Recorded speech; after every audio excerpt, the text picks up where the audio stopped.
May mga bumalik sa aking customer mga commander na bibili ng broiler chicken ko. So katuwaan daw nila dahil nag-enjoy sila. So paki-subscribe naman po ng YouTube channel ko, Commander Diubic TV. And of course ang aking Facebook, paki-follow po, Commander Diubic. So ayan po, let's go. Yun for today's video mga commander. So naalala nyo yung nakaraang linggo may bumili sa akin ng ng pal nito. Yung bumalik at sabi niya gumanda daw yung itlog ng mga manok niya. Tapos kung nakikita mo kasi crowded kasi ito, wala pa akong pampagawa ng kulungan, kaya babawasan ko ulit mga commander. So nag-order ulit siya ng isang dosina. Ayun naman commander, babalik ulit si Junar. Ayan. Bibili ulit siya ng ng broiler chicken ko. Papipiliin ko na lang siya. Ayan, so ayun o. So ibig sabihin niya na taga na yung itlog pa yung mga broiler chicken. Ito mga commander. Kaya yun.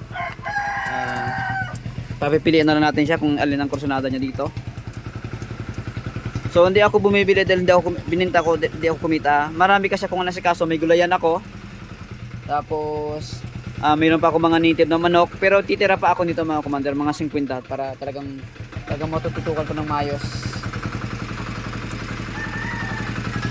Nagmaniobra pa siya.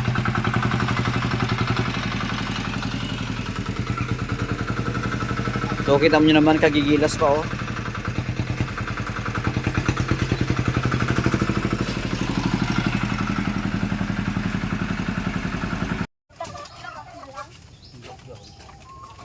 Ayun, pinapili ko na siya. Isang dosina ulit ang kukunin niya.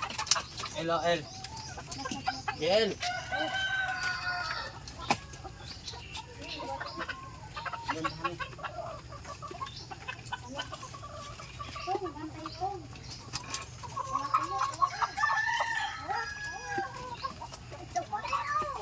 Pinapili ko na si Junar para syempre kailangan niyang pumili para marunong naman siya pumili kung ano yung mga nangitlog pa eh. Pero lahat yan mga commander mangitlog pa yan. Hindi pa siya hindi pa talaga siya kasi nga yung pinagbilang ko niyan bago ko sinabi na pinasigurado kong nangingitlog pa sila. Crowded kasi sa aking kulungan kaya pinabawasan ko na lang rin. Hindi ko rin masikaso. Mayroon kasi dito sa akin tubig.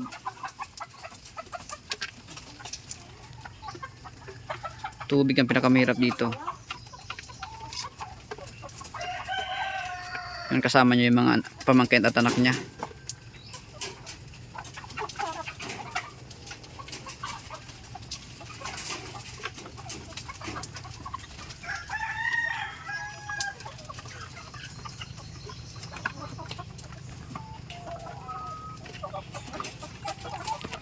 Parang inapakondisyon mo ang anara. O kondisyon na yan. Kunting na lang yan. Maganda pati ang panahon. Pares lang naman yan eh. Oo. Piliin may ganun din naman. Basta ang the best dyan mapakain sila. Oo. Mapatuka. Ilan na El? 7, 8.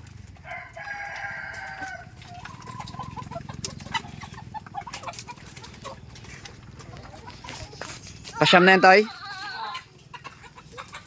Ayun, siyam na piraso na.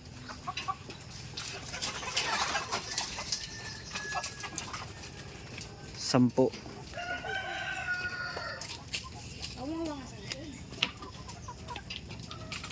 Toy, kaway ka muna toy. Ayan, manurin mo mamaya. Ilan na? 11. 11? Oo. Ano lang? Ayan, isang dosina yung binili niya. So, kung mapapansin nyo, ang ganda na ng balahibo. Ito, talagang babawasan ko. Ayan. Dahil nga ulitin ko, crowded na yung sa aking kulungan. Marami pa akong intindi, magtatanim pa ako ng gulay. Ayan, 12. Okay. Ganun din naman eh. Magpili kayo, pakainin din naman. Nagaganda rin naman ang balik. Gaganda din. Oo. Ngayon, dahil magandang panahon. Ayan, so salamat Nar. Ito. O Nar, bati ka muna sa mga dyan. Hello. Mag-alaga na kayo para may aliwang kayo. Ayan, so ito, pinili ni Junar, klating dosina. Nakita yung may itlog. Nakaw. Maaliw kayo.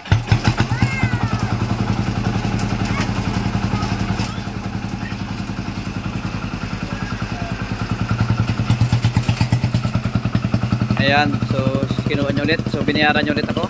So maraming salamat sa aking cost. Yun, di pa tapos yung araw. So may nag-contact ko sa akin para bumili ng broiler chicken ko si Tita Nila Ilagan from ano pa po to, Barangay Aplaya, Bungabong Oriental, Mindoro, Philippines. Ayan.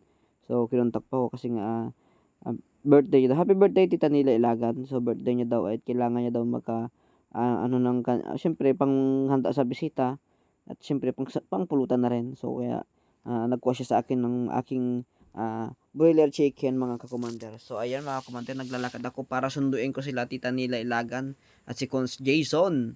Ayan, shoutout po sa inyo at sa lahat po na nagtatangkilik ng aking negosyo. Maraming salamat po. Ayan si Cons Jason at si Nela Ilagan. So kukunin na yung kanilang in-order sa akin all the way from Bungabong Oriental, Mindoro, Philippines. Ayun. So maraming salamat po sa lahat po ng nag-subscribe at patuloy niyo po sa Cons Jason. At ito po Mga yung taga-playa to, mga taga-playa. episode ng Ito na lang, oh. pagkakataon ng manok. So, God 5 seconds.